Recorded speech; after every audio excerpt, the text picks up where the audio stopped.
What is going on, everybody? We are back. CCW's back. We're talking about some Collision. A special edition Collision. That was fun to say. Special edition collision. Just rolls off the tongue. It's on a Thursday instead of Saturday because, Tony Khan's smart and isn't going to put Collision up against SummerSlam. No, ratings in the past have not been good when they've run on nights with counter wrestling programming. So smart to get out in front of that, get the show on a different night so people can enjoy it. And nobody's watching TNA anyways. No, I'm kidding. They're actually doing pretty well right now. Oh, Thursdays is TNA's night, isn't it? Yeah. Are they even on TV? Are they on TV or is it stream? What are they on? They are on AXS TV. Oh, the channel New Japan used to be on. Huh? Yeah. As a matter of fact, it used to be TNA and then New Japan. AXS actually owns TNA. It's part of the Anthem broadcasting system thing. Yeah, at least last I checked, it's probably, I'm pretty sure TNA is owned by WWE now, but they're not going to announce that yet. So Yeah, WWE doesn't need to own them. They just get all their talent they want anyway. So pretty much. But no, so we've actually had a okay Collision tonight. It's probably the best Collision in about a month and a half. yep, I would agree. It was a much better show than the last few. And straight out the gate, Mox is tired of Darby's shit. He calls Darby out and is like, he calls Darby out. Darby shows up standing on a rail. Then I'm thank God that he did not fall off of it. Yes, yeah, standing on the balcony rail again. But yeah, so he's standing on the rail. Mox tells him to come down, and Darby walks off. And Mox is like, "All right, I'm gonna come find you then." Yep, and the Death Riders go off into pursuit. This has a great payoff. Yeah, more to come. More to come on that. Nigel McGuinness, Tony Schiavone on commentary per the normal Collision night. Yeah, and they weren't insufferable tonight. No, they were not until Danny Garcia showed up. Yeah, he brought nothing to the table, but we'll get there. We get a recap of last night's title match, which is unnecessary, and then our first match straight out the gate is tag team tournament match: Bandito and Brody King versus Goa. Brodito versus Goa. Which I had was a pretty great match, all things considered. I was pretty impressed with how GOA looked. Brody King hit this really nasty DVD on the apron to one of the guys. Yep. And then I have Brodito 1 with Bandito hitting a springboard 450 splash off of Brody King's feet. Yeah, it was a monkey flip 450. I said, you heard that right. Yeah. Brody King monkey flipped his partner, who then 450'd into a splash for the win. I've never seen that before, and I'm not mad that I got to see it. It was pretty fun. I've seen something similar, but I don't think a 450 splash. This was by far the best thing I've ever seen Gates of Agony in. They honestly looked like a coherent tag team. Anytime I feel like I've ever watched them wrestle, it felt like they were off pace with who they were wrestling against. Yeah. I don't know if they've been putting in some work behind the scenes that we haven't seen. I mean, I'm sure in some way capacity they have been. They've had to have been wrestling somewhere. But no, I had no complaints with their outing. I feel like they had moments where they were the dominant, bigger team that they should have been when Bandito was in the ring. Yeah. I have one problem with the match, and it's a nitpick problem. The top rope power bomb only got a 2 count, which I'm okay with it getting a 2 count. But it should have been a 2 count with a save and not just a dude kicking out of it. Right. That's a pretty big move. Exactly, right? Like, I'm okay with the match continuing after that, but let's get it to where somebody's saving the match for their team there, not just a straight kick out. Other than that, that's the only complaint I got. I also wrote down the Death Valley driver on the apron was cool. Solid match. The tag team tournament thing has been pretty good. I have one complaint with the tag team tourney, and we'll get there when it pops up. So we get a backstage interview. Don Callis is there, looking past the internet. He's already looking past the TNT title match tonight. He can see the future. I wish I could look past the TNT title match. Shane Taylor comes. But we'll get there. Shane Taylor comes in, demands his money from last week's match. Callis tells him that if he wants to talk money, he's going to have to take out Skyflight. Shane Taylor here looked like a dork. Just an absolute dweeb. Shane Taylor's going to just beat his ass. I'm not a huge Shane Taylor fan, but they're killing all credibility with him for me. With the way he's being treated with the Don Callis folks and what have you. It makes him and his group just look like a joke. Yeah, I like Shane Taylor. I don't like the people with Shane Taylor. I don't like infantry. I never have. Maybe it's because they try to pull the whole military gimmick thing, and I just it's not my thing. But I like Shane Taylor as a wrestler. When he's actually given a chance to look good. Yeah, he's a tough guy wrestler. Yeah, he's just a big guy that fucks people up until he gets in a match with somebody, like Skyflight, who, as you guys will see later on when we talk about it, he kind of got his ass beat. And I don't know. We'll get there. We will. We get an MJF Mark Briscoe recap from last night, and I actually put at this point too many recaps. Maybe this is starting to feel like WWE.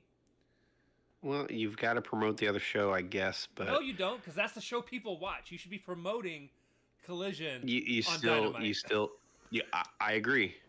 I absolutely agree, because to your point, more eyeballs are going to be on Dynamite, but you got to do a little bit of both. But when you do recaps, it's usually for segments involving those people. Right. There was none of that. They were just, like you said, kind of just showing recaps for the sake of just showing recaps. Yeah. You could have done all of that at the beginning of the show and been like, yeah, this is the follow-up to that Dynamite, which was excellent, and blah, blah, blah, blah, blah, and then had your Collision show, and not this intermix of recaps with no lead into the next segment or anything. They were just kind of disjointed. Right. So the next segment I have written down as the worst segment in the entire show. Did Kyle O'Reilly get hit in the fucking head and is just lost his fucking marbles or what? So Paragon is out there, they're being interviewed, and Roddy's bummed that he lost his best friend for a third time. And Kyle is trying to get Roderick to be all excited about being involved in the conglomeration. Willow, Ishii, and Hologram come up, and it was more of a promo to boost up Willow's upcoming match. And I hated this segment. And this is where, by the way, I told you we were going to come back to this. Why is Paragon not in this tag tournament? They're an actual tag team. That's probably better than at least two of the teams in the tournament. They're not big names, and I know what you're going to say. Well, Big Bill and what's his name? But Big Bill's a big deal. He's good. I think it's because they didn't want to have him to have to lose that early. They're clearly going to end up fighting Paragon. Probably each other. I don't know. I just could care less about any and all involved in this except for Willow. I love Kyle O'Reilly, and I don't. He's a joke now. I don't get it. I don't either. And Roddy's just being pulled down with him. And it's out of nowhere. I get it. Adam Cole got hurt out of the blue, but you could have done anything else. They could have been in the tag tournament. They're a legit tag team. That's what I just said. Oh, I thought you was talking about. Did you say Paragon or the other team? I said Paragon. No. Oh, okay. My mistake. I thought you was talking about fucking Hologram and Ishii. No, that's why I said they're better than like at least two to three of the other teams that have been in the tournament. Okay, I totally agree with you then. I thought you was trying to shove more Hologram down my neck. Listen, I personally want to do that just because I like to antagonize you. But no, I legit think Paragon. No, not you. I do want look. I'm not a big Paragon fan. I never have been, but they're better than a lot of what's already been used in this tournament, and they should have been in this tournament. And what happens, and this is kind of what irritates me, is it's like, look, I get it. Like, your main guy got hurt. Adam Cole got hurt, right? But why does Adam Cole getting hurt make Kyle O'Reilly all of a sudden feel like he's hit every branch of the dumb tree on his way down? Yeah, it's jarring. And I told you I was worried about it during our review of All In. Because, like, out of nowhere, he's doing this weird shit where he's, like, acting like the Rizzler and doing this weird dance thing on the screen. And I'm just like, this isn't the Kyle that we've seen on screen for the last 2 to 3 months. Like, he's been a very serious person. They've been a very serious group feuding with the Don Callis family. And now all of a sudden... It's always been, sorry, as I yawn. Kyle's always been kind of a free spirit, and so that part didn't really trigger me like that, but you ended up being right. They've went completely the other way with Kyle O'Reilly's gimmick and attitude. It's bizarre. So yeah, all that happened, and I'm worried they're going to break up Paragon. And do what? What do they do with them? I don't think either of those feud guys with each other. I don't think either of those guys are great single stars. I just don't. Roddy's good. Roddy had a run with the one belt. Yeah, I don't even remember that. I do. I've always loved Roddy Strong. And well, and to my point further though, so these two guys, I still don't see why they can't just be the Paragon that they were with Adam Cole without him. I mean, we're sitting here watching Austin Gunn and CJ Parker. Juice Robinson. Juice, thank you. Listen, he's starting to grow his facial hair back. It's fucking me up. It's like he's a new guy every week. But like, they're able to be the same selves that they were before all their people get injured. It's like, I don't get the whole attitude change, the complete 360 of presentation, just because Adam Cole's injured. Me neither. The only thing I can hope is in a couple weeks, Roddy gets mad, slaps the shit out of Kyle, snaps him the fuck out of it, and they move on to something else, but more than likely not. That's what I'm hoping for. So we get another segment, which is, I loved this. Mox is backstage.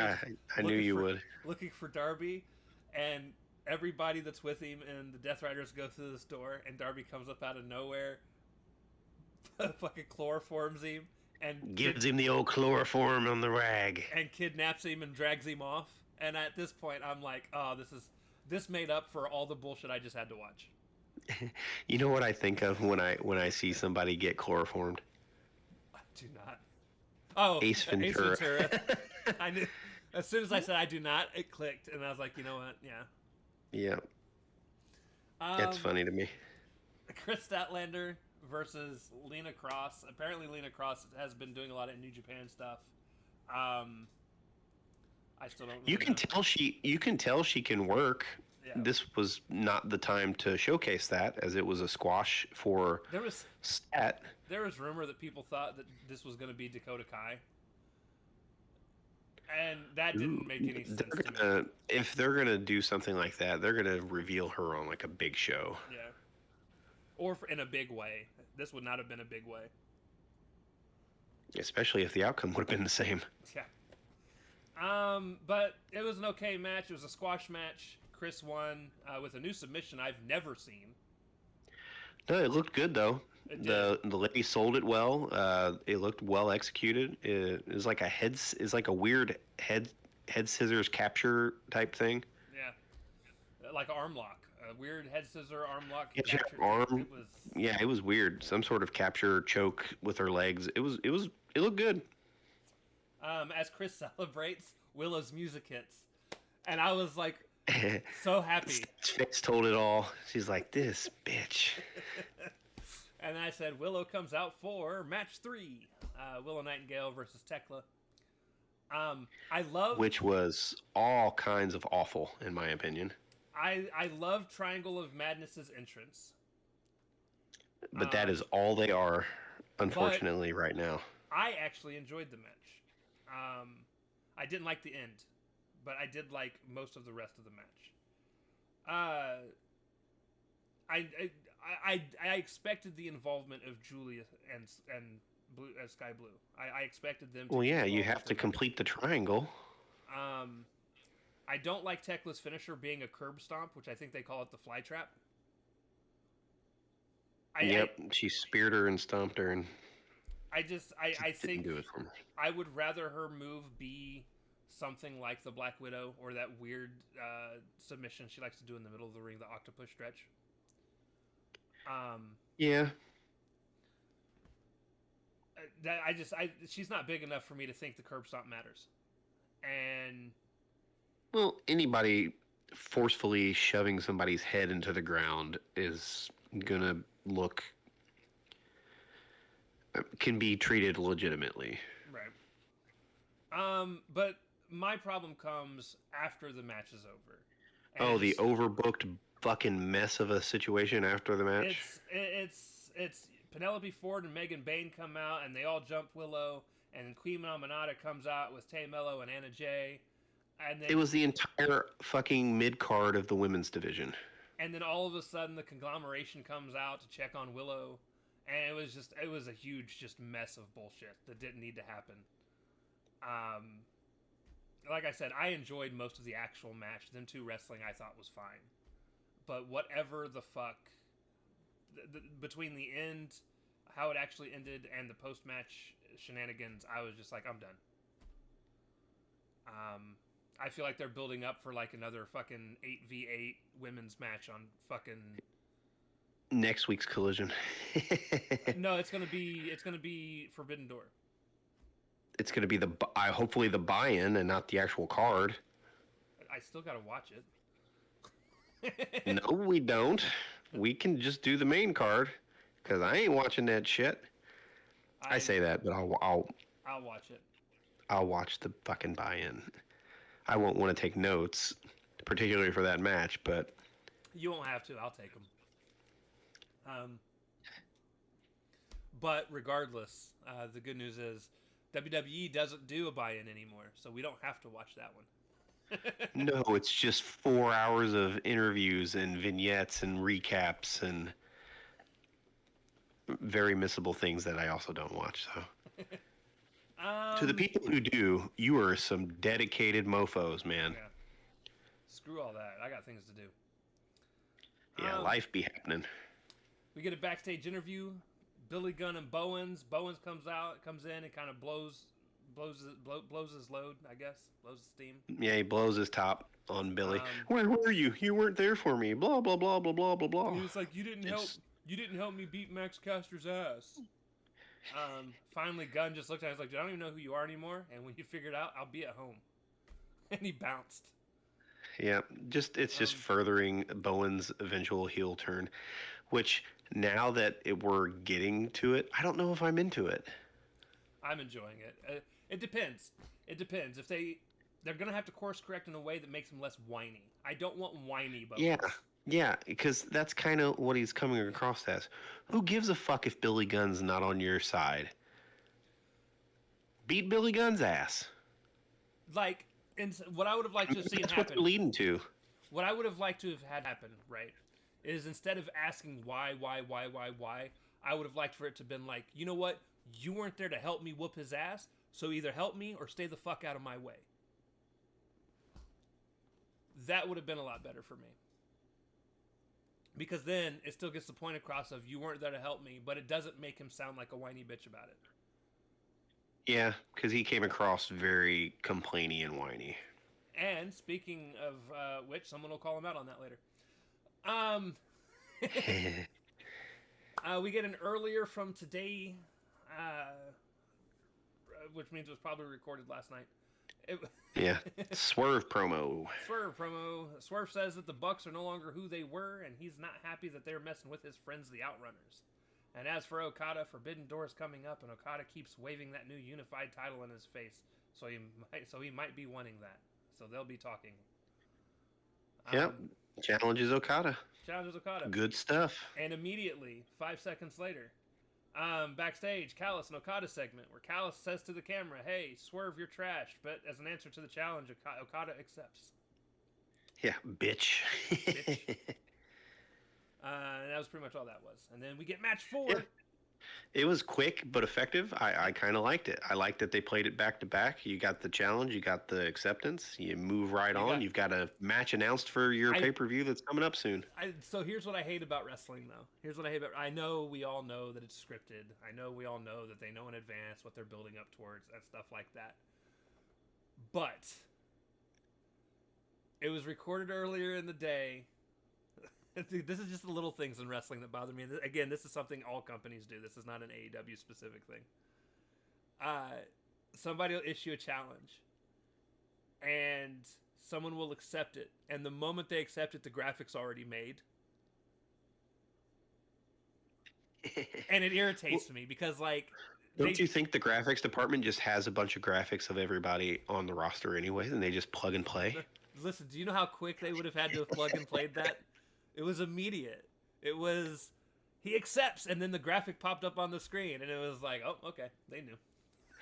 I mean, stop taking things so seriously. Suspend your disbelief, sir. Again, it's one of the small things that does irk me. If they'd have had it like at the end of the show, when they're like running down some things to look forward to in the future, at that point, the Excalibur spot where he's having to talk really fast for 10 seconds because they're about to go off the air. Yeah, like I could understand having the graphics then, but yeah, no, that's fun things that nitpick me. Match 4, tag team tournament match: FTR versus the Bang Bang Gang. With Juice Robinson and Austin Gunn. Yeah, Juice and Austin came out. Colton and Switchblade came out with them, kind of. Yes, Colton and Switchblade Jay White was there to cheer their teammates on. And look, Switchblade was having fun over there at the announce table. Yeah, he was. He was pointing to the crowd, having a good old time. He was smiling. Looked like he was in really good shape. Am I the only one surprised that no one else has ever just brought their tag team partners that were injured in cardboard cutout form before? I like it. It makes me. I mean, the Guns and them have been. I mean, it's what made me like Juice Robinson when Juice Robinson and them first teamed up, because he was the one that was doing that mostly. Yeah, because he was carrying the Switchblade one when Blade was injured. Yep. So yeah, it's endearing. It's endearing to me. Yep. Garcia came out to be on commentary because fuck me. So I must have missed like when they introduced him, and then like somebody was like, "Oh, he's on." Or I heard somebody else weirdly on commentary, and I'm like, "Who the fuck is that?" So I like rewound a little bit, just by like doing like 10-second skip, and they were outside the ring, and I just saw him sitting at commentary, and I'm like, "Oh, it's Daniel Garcia," and I'm like, "Fuck, this is gonna be terrible." I heard a dude talking, and for a second I didn't know who it was. And I looked over at the screen, because again, I'm working while all this is going on at this point. And I look over, and I'm just staring at the screen, waiting for them to show at least a screen where you can see the announce team behind them. Because for some reason, that's what I was waiting for too, and that's how I figured out it was Daniel Garcia.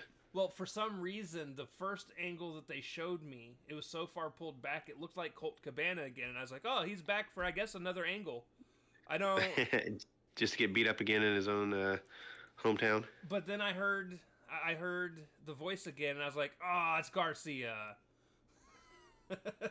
And again, I don't mind Daniel Garcia. I don't like Daniel Garcia on commentary. I don't like many people on commentary, unless it's Don Callis or Taz.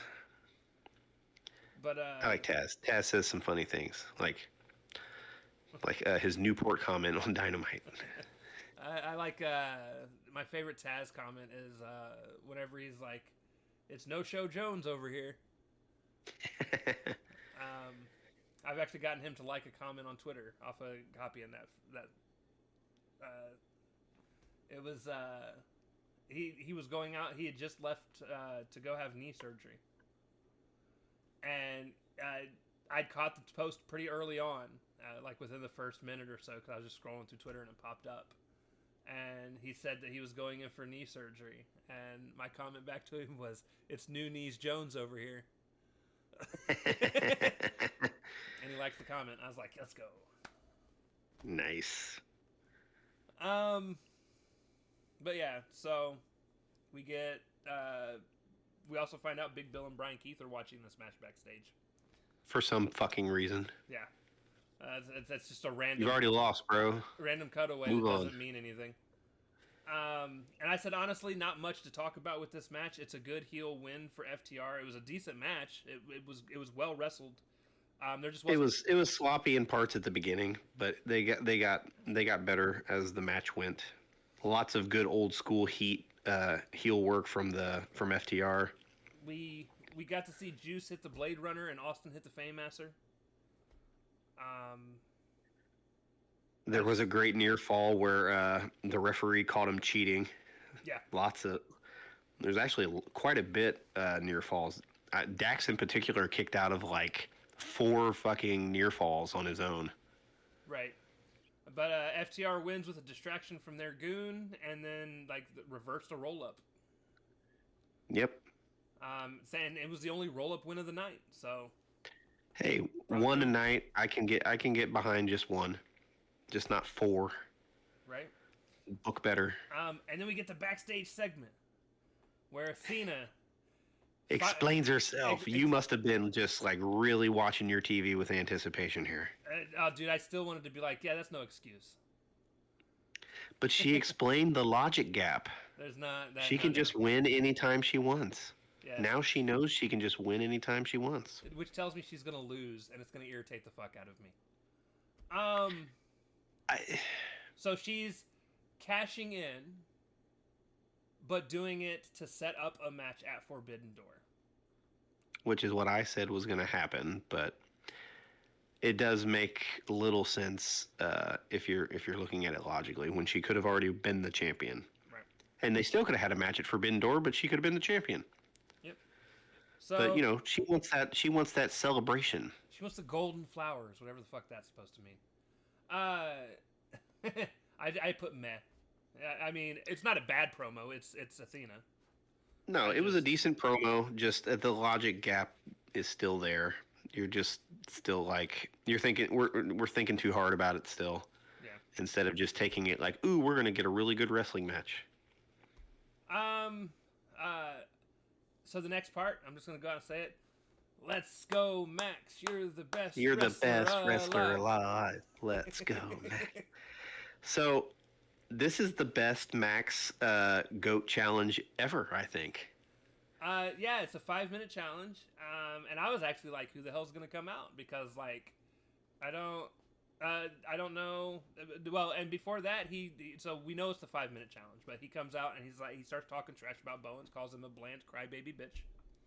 I thought it was going to be Bowens again because of all the shit he was talking. I did too. But then Rush's music hit, and I was like, okay. And yeah, I was too. I was like, well, this is going to be quick. And I'm going to be honest with you. I love whatever mask Rush is wearing now way more than the mask he used to wear. You probably weren't paying that I'm indifferent. I'm indifferent. No, I saw it. I'm just I'm indifferent. I also love it's a mask. I love the outfit that all 3 of them were wearing coming out. Yeah, they're a cool looking stable. They're a cool little faction. They just don't do a whole lot. So, at first I was kind of annoyed because Max did the whole thing where he was running around the outside of the ring again, and my problem with it isn't that he was running around the outside of the ring. It was funny last time because he had a mic, and he was like, "Leave me alone." And this time he was just running in circles until Rush finally cut him off. Which, you know, then he started whooping his ass. Max did try and make a little bit of a comeback. It did not work. Now, I'm curious how this is going to play out, because obviously this is the first time that went the full 5 minutes so far. And it's a can you survive 5 with the best wrestler alive challenge, right? I wonder if he's going to try and flip the script and say that he won since he survived the 5 minutes without losing. Because again, it's the first time he's not lost within the first 5 minutes. But yeah, maybe he's going to try to join Rush's faction now, since please don't. Rush was able to survive all those 5 minutes. Please don't.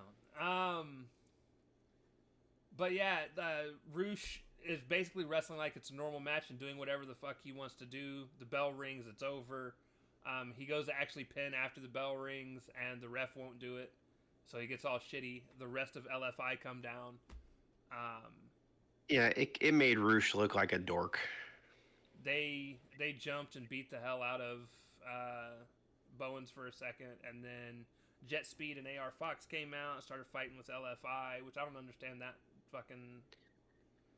You just gotta get somebody you gotta have somebody come down. Yeah, but LFI is supposed to start feuding with the Trios champs, whoever the Trios champs are.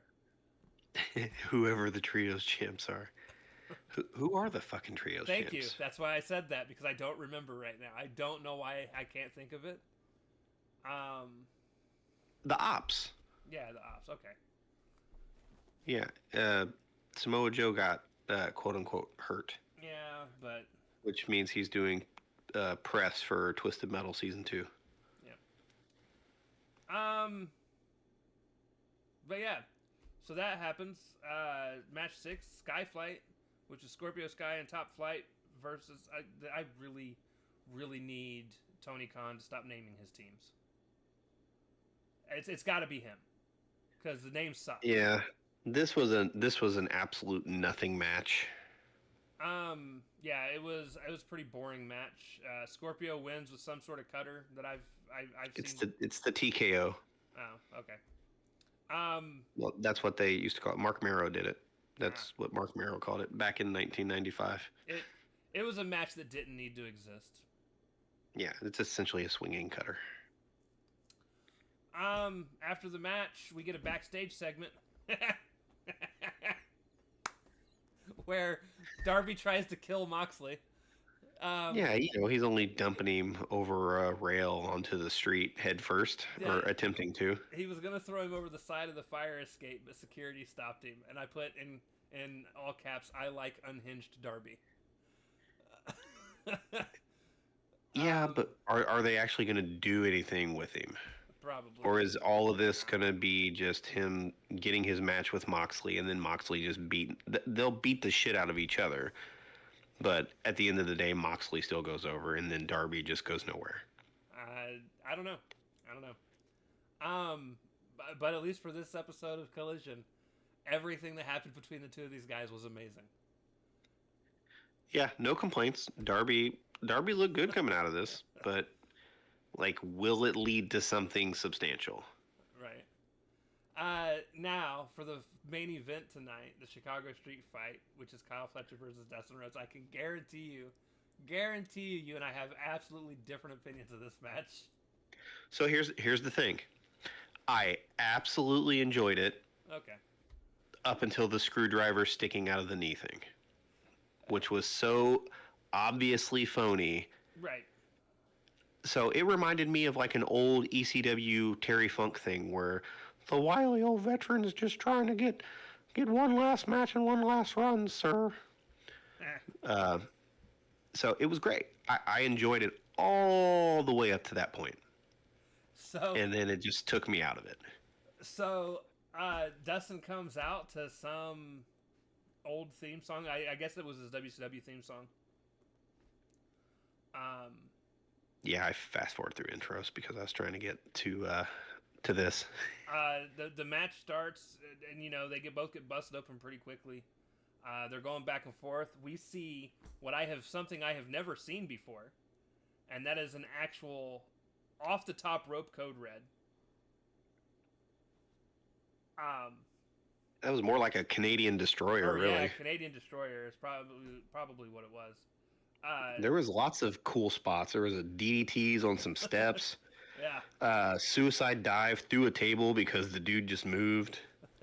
Uh, a super kick into a chair, which then ricocheted into a dude's face. Yeah. We got Tombstone on the chair. we Lots got of to stuff. we Lots got of cool stuff. we got to see an iron claw with a glove filled with thumbtacks. Yeah, with a tack filled glove. The only There's time a lot that of move's cool probably stuff. the only time that move probably actually has ever hurt anyone. Yeah, right. I actually thought I put in my quote in my notes though. I said that specific glove thumbtack spot. I thought he was going to grab his nuts. I did too. I thought he was going to grab him a big old handful of Kyle. But I thought he was going to grab the fleshlight. And yeah, there was some tacks to junk spot later on. Yeah, there was.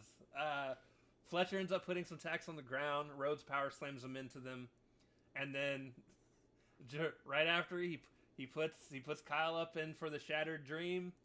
He grabs the tacks, opens up the front of Kyle's shorts, dumps the tacks in there, and gives him the Shattered Dream, dude.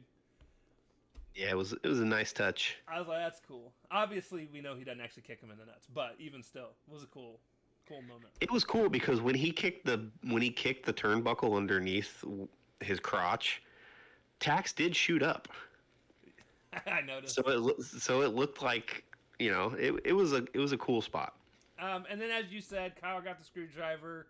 He hit him at Dustin in the face, and then in the knee, and then stabbed him in the knee. It was so poorly set up because there's a bandana wrapped around Dustin's leg, right? That's supposed to be like a brace for him. But it's obviously clearly where the fucking screwdriver needs to be stabbed so it can stick out of his knee because it's clearly a prop. It just ruined it for me. Ruined the whole match for me. So I didn't even think that's what the bandana was for. I actually, honestly, personally thought the bandana was so Dustin didn't forget which knee he was supposed to sell for the whole match because his aging with his. It didn't matter because he didn't sell it after that anyways. Well, not after, but he did sell it quite a bit through the match. But no, Kyle hits the brain buster 1, 2, 3 like we all thought was going to happen. Wins the TNT title. Good on him for winning the belt. Should have happened at the pay-per-view, and we shouldn't have had to have went through all this. The match was really good until the stupid screwdriver thing. The screwdriver ruined it all.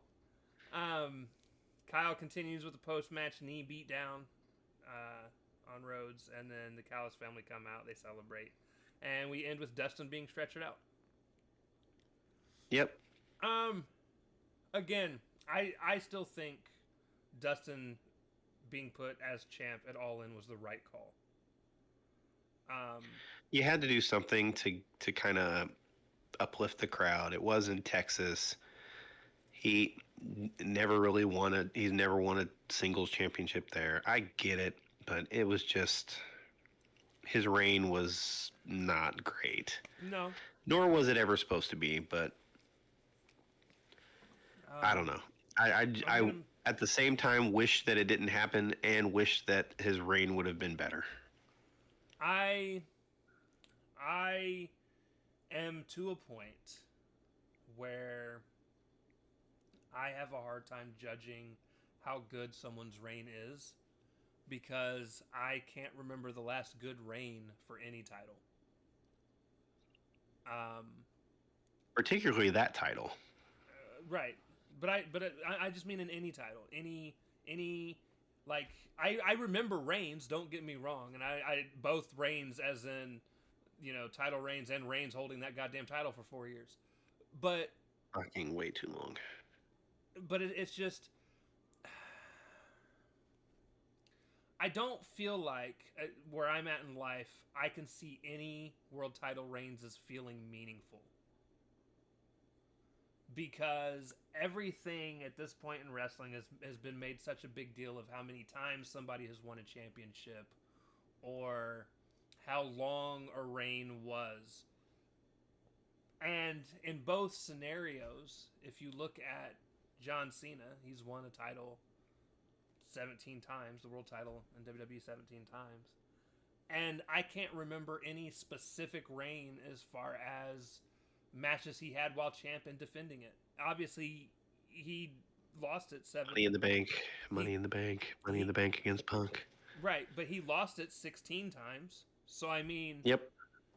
he didn't have great reigns. And then on the flip side, you had Roman Reigns, who won the title and held it for 4 years, and that wasn't a good reign in terms of match quality. Like he defended, like he held it for 4 years, defended it 28 times maybe. Yeah, if that many. So it's like It's because even after the Attitude Era and they got done just hot shotting it all over the place, you didn't really have any long sustained reigns or meaningful reigns because that after that was the brand split. So then you had multiple world champions. So then you had to keep up with multiple champions. And then, like to your point with Roman Reigns, he just had it for fucking ever, and it was the same match every time. The babyface would get him in trouble, and out comes the fucking 100 other Samoans to help him win the match. And aside from just talking world title, you can even have this exact same conversation with mid card championships, like tag championships, women's championships. It doesn't matter. Like, I don't know what justifies a good reign anymore. Like a good, like, because to me, in order to have a good reign, you need to have meaningful stories while you're the champion and have really good matches that are satisfying within those stories. And I don't feel like if you're a face, it's more about the chase to get the title. Look at Cody Rhodes. The whole the whole chase for Cody winning the WWE Championship was an epic roller coaster ride that lasted 2.5, 3 years, and then he finally won it. And him winning it was a great feeling. And then like his reign sucked because it's like he had matches with like he was in feuds that didn't matter. It's not that they didn't matter. It just seemed predictable. Right. So I can't judge a reign based on if it's good or if it's a bad reign. I feel like every reign's kind of the same. They just have it until they don't. Well, I can assure you that Dustin's TNT reign was lousy. Hey, you know what? You know what though? It's probably in a top 3 to 5 TNT title reigns I've gotten to see so far. Yeah, you didn't get to see the golden era of that belt. Because you know what I got to see a lot of? Daniel Garcia. Fucking big dude that's on the ops. Say less. Yeah. I don't. There's not been a whole lot of chance. And you know what? I had to sit and suffer through the back half of Jade's women's TBS championship run. That was nightmarish. Yeah, that belt was just a prop for her. And I honestly, what I feel like a good reign comes down to is just Toni Storm's reign as women's champion has been good and meaningful. Yeah. But how much of with it is because stories and things? It has nothing to do with the belt, though. It's just Tony's just good regardless. Well, it's good, but the feuds have been meaningful since she won it back from. Well, fuck, it even ties into her reign before this. Oh, definitely. When Mariah May turned on her going through the thing to get it back, and getting it back, and then all the people she's faced since then. But the problem is my problem with that specifically, though, is I don't look at it as a good title reign. I just look at it as a good run for Toni. Like, she's just a title reign, a reign for a champion is just good booking for that character during the time they have the prop attached to their shoulder or waist. Right. But that's what one title that we can justify as having a good reign out of. I mean, I'm sure there's more, but that's just the one that stuck out immediately. I liked Kenny's belt collector reign when he was world champion. I wasn't watching then, so I can't. Yeah, you missed it. So they've been there. Daniel Bryan's reign, even though it was shorter than I wanted it to be, was pretty good. Now, see, I didn't like Daniel Bryan's reign at all. And it's not because I don't like Daniel Bryan. Bryan Danielson. I love Bryan Danielson as a wrestler, and I think he's one of the best ever to do it in the world. I just thought it was a bad time to take it off of Swerve. And I felt like it lessened Swerve's reign. I don't disagree with you, but Swerve is the type of wrestler who, if he's not in there with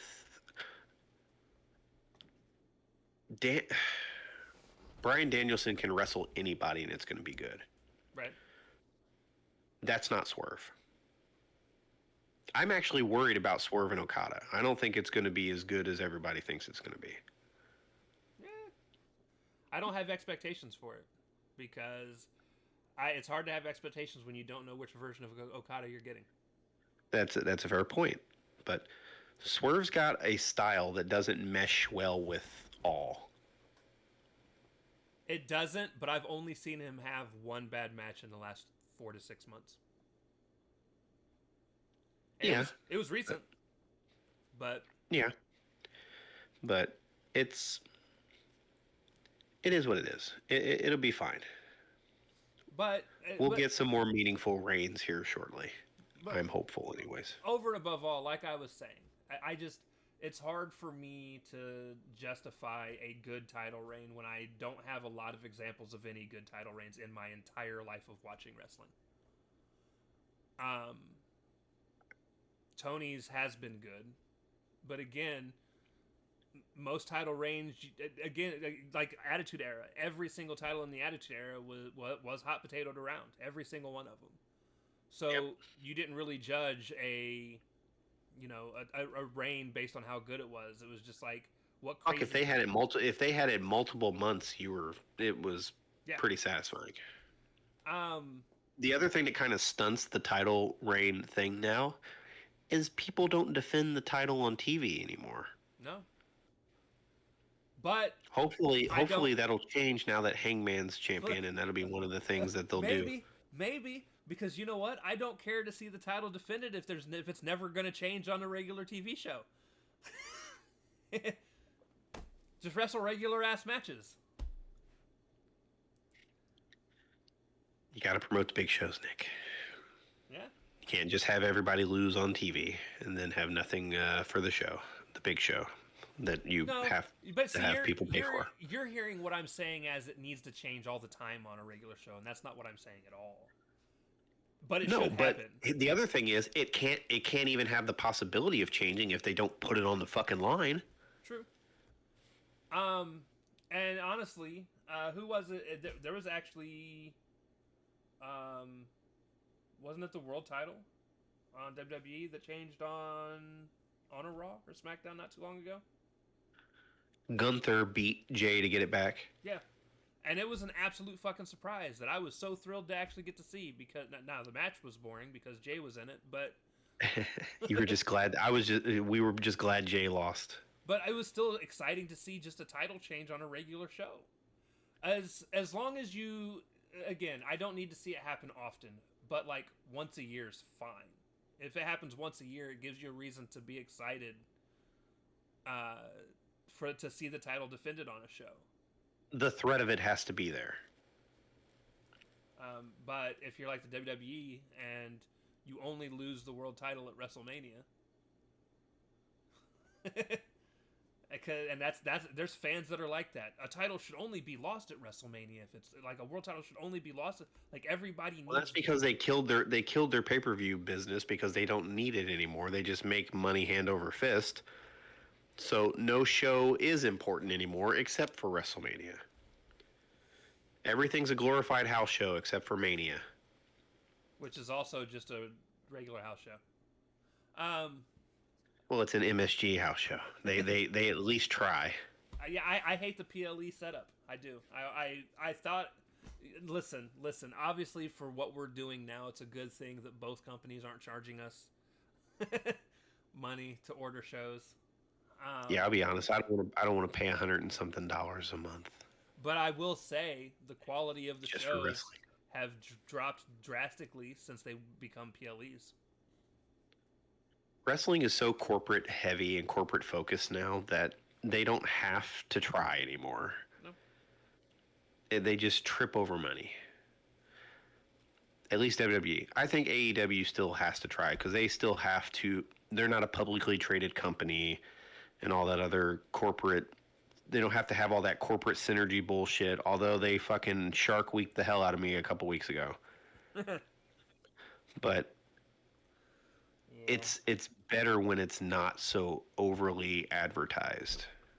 It just gets so fatiguing seeing the same advertising over and over and over again. And I hate seeing advertising in the ring on the fucking mats. Yeah. I swear, and honestly, AEW does some of it in ways as well that irritates me. I don't mind the one AEW does that I don't mind. I don't mind the occasional turnbuckle advertisements.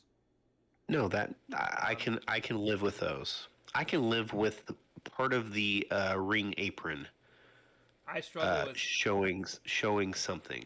I I struggle with ring aprons. I struggle with barricades. Well, then you struggle the hell out of WWE because the whole fucking barricade Oh, is I do. the turnbuckles, the fucking ring mat, The tables. the tables.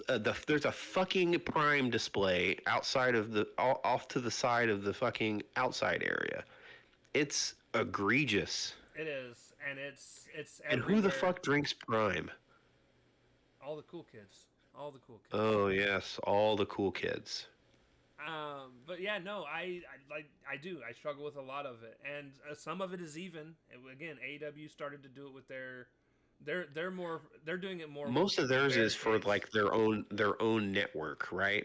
Like the network they are on. They advertise a lot of that. They'll do a lot of synergy with that stuff, Well, which makes sense because it helps pay for because Warner Brothers is essentially paying for the show to get put on. right. So I can understand some of that, but A part of it too is I don't like LED screens. well, Um, I got bad news for you. They're going and fucking everywhere. and they're everywhere, dude. They're on the apron. They're on the barricades. Like I just want a normal goddamn barricade, dude. Just a normal padded or barred, whatever, goddamn barricade. I want a normal ring apron that you can flip up and grab shit from underneath if you're having a hardcore match. You know, I don't. I'm so tired of like the other one that WWE has. I don't like the way their turnbuckles are, and I don't mean the pads. I hate the stupid No, you mean LED the big screen. LED screen, the big LED display that is now the post. I hate it so much. And there's somebody You know, somewhere. you know what that's that gonna- means? I'm We're old. so old. But I hate it, and somebody somewhere is gonna be like, "Well, it's stupid to hate that because it gives them some extra space to put their feet whenever they're on the top rope to do it." Shut up! I don't care. They know the risks. Their Don't tell safety- me it's about safety. Their safety is not my concern. No, that's fucked up. It's not my But concern. it's not. But it's not for that. It's for not. the advertising. Yeah, it's strictly there for the advertising. It's just there's a bonus that they have an extra, 7.5 square inches to fucking Right. It's a big giant platform now. So you may smoke them if you got them, right? But yeah, it just drives me nuts, and it always has ever since they introduced all that shit. And I don't know, I'm just getting old. I'm not old. I'm getting old in a different way you are. Mine's going strictly for that stuff like that. You're like, he's not I'm holding just an his old leg the man whole yelling. match. I'm just an old man yelling at a cloud. But no, But that's all right. Like I said, We likes what we likes. like I said, Collision overall was better than it's been in a month and a half. Yeah, it's almost like they're booking towards a pay-per-view, unlike WWE, who actually has a pay-per-view. It's Hot WrestleMania, isn't that what Simon says it is? Hot WrestleMania. Yeah, it's Hot WrestleMania, and you couldn't fucking tell. It looks like they're booking for a fucking Saturday night main event or something, because this build-up has been crap.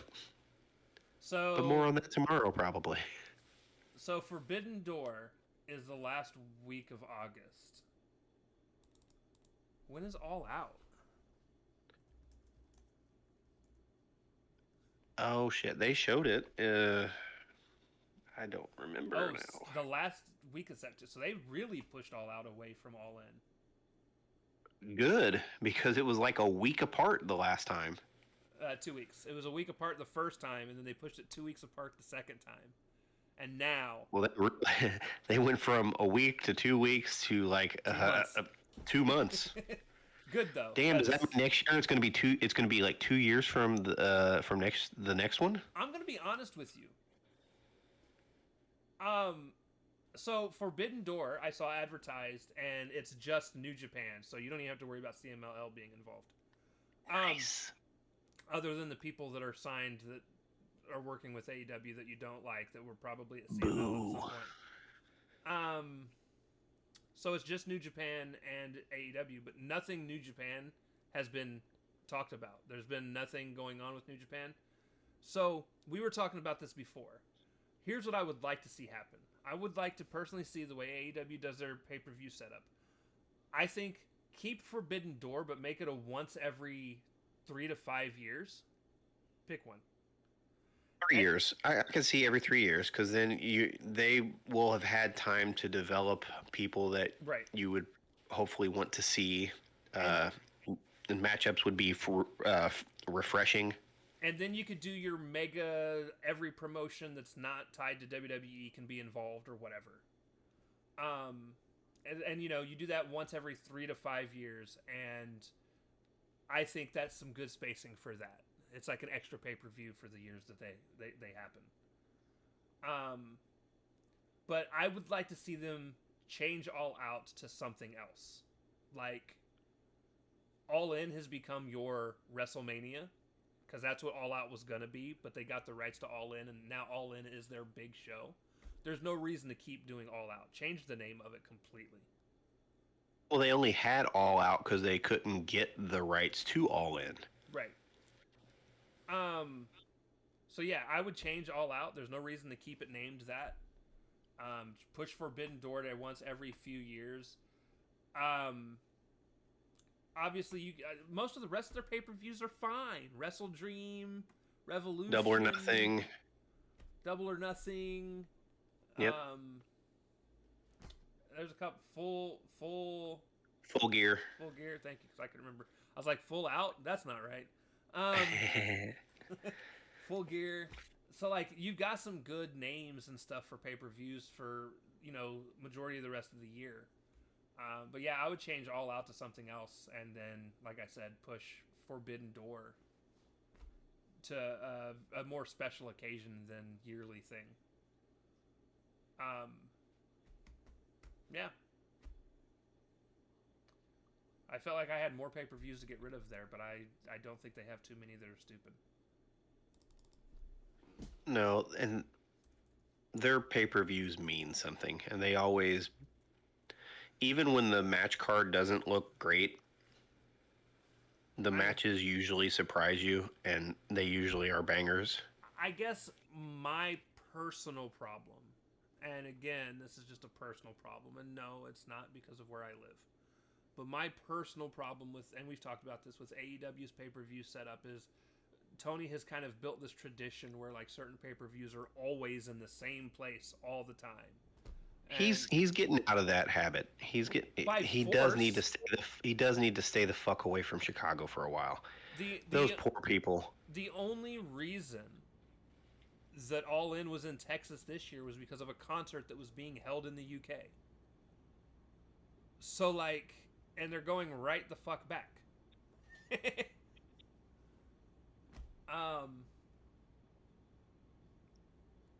And I think this was the first year Double or Nothing wasn't in Vegas. Yeah, it was in Phoenix. Huh. Far trip. So yeah, no. Well, I mean, you still gotta appease those areas of the country and stuff. You still gotta go back to the towns that you're hot in. Right. So you still gotta get there. But they still, I want to see them travel around more. And again, it's not a desire to have one come to Indy. Obviously, well, I mean, Wrestle Dreams is in St. Louis. That's new. Obviously, if they do come to Indy, I'll go. But that's not my goal here. My goal here is to get them spread out to more than just the same 5 cities for But yeah, to be fair, they also don't always go to the places that they're hot. That's why they were struggling so bad. Tony likes to go to those small towns that like no one's ever heard of, that don't get wrestling shows. Well, you're not going to get a pay-per-view in Tulsa, Oklahoma, okay? Sorry to any listeners who may be from Tulsa, Oklahoma. Huh, I can live with that. But yeah. but no. All right, I think that covers everything that we've got. We did I'd say so. We did a small tangent to round out the rest of the hour, so. Yeah, we couldn't help ourselves. But all right, guys, that's going to do it. We love y'all, and we will see you tomorrow for SmackDown. I get to try and figure out how to get this motherfucker to work. I'm hoping to go see Naked Gun tomorrow, so. Ooh, nice. We'll have to talk about that off air. Absolutely. But all right, guys, we will talk to you later. Peace. Later.